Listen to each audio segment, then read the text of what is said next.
हमारे राष्ट्रीय अध्यक्ष जी ने शिक्षकों के साथ खड़े हैं और शिक्षकों की समस्याओं का समाधान तक हम लोग खड़े रहेंगे।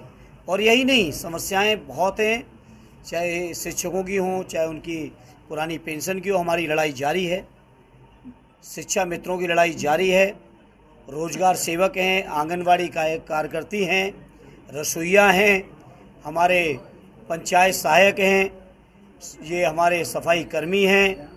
सभी की जितनी भी समस्याएं हैं, हर समस्या पर हम समाजवादी लोगों की न केवल निगाह है, बल्कि पुरानी पेंशन से लेके जितनी भी समस्याएं, हर समस्या पर जनता ने जो जनादेश दिया है और उस जनादेश में भी हम लोगों को विपक्ष में संघर्ष करने का आदेश हुआ है। तो संघर्ष में यहाँ से लेके, सड़क से लेके और संसद तक, विधानसभा होते हुए हम लोग कहीं कोई कसर नहीं रखने का बहाना देके बाहर की दवाएं लिखी जा रही हैं।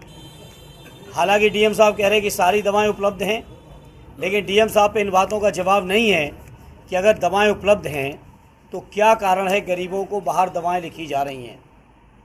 इसी तरह से तमाम टेस्ट से लेके हर तरह की समस्याएं दी जा रही हैं।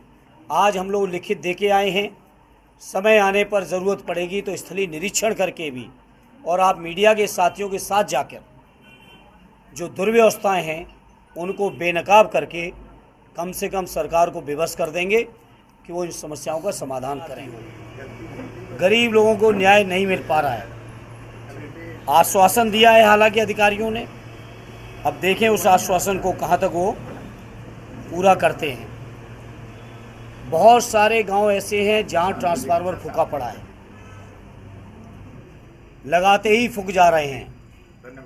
ट्रांसफार्मर की क्षमता अपर्याप्त है, उसकी ओर भी हम लोग अधिकारियों का ध्यान आकर्षित करके आए हैं। एक जो सगड़ी तहसील में, सगड़ी और गोपालपुर विधानसभा में, विशेषकर दिवारा इलाके में जो अक्सर बाढ़ आती है, उसकी तरफ भी हम लोगों ने प्रशासन लोगों को चेताया है कि समय से व्यवस्थाओं को सुचारू रूप से व्यवस्थित कर लें, क्योंकि बाढ़ आने के बाद अगर व्यवस्थाएं जुटाने में लगेंगे तो फिर कोई भी जनता को लाभ उसका नहीं मिल पाता है। इन समस्याओं की ओर भी हमने ध्यान आकर्षित कराया है सभी साथियों ने। जितने भी ब्लॉक हैं, ये ब्लॉकों के जो सभागार हैं, ये भारतीय जनता पार्टी के कार्यकारिणी और कार्यकर्ता बैठकों के अड्डे बन गए हैं। इसके लिए भी हम लोग सख्ती के साथ कह के आए, अगर इस तरह की घटनाएं आगे होंगी तो उसका हम लोग जम के विरोध करेंगे। ये ब्लॉक या सीडीओ दफ्तर या डीएम दफ्तर, ये सरकार और जनता की सेवा के लिए है, ये किसी दल की राजनीति खड़ी करने के लिए नहीं है।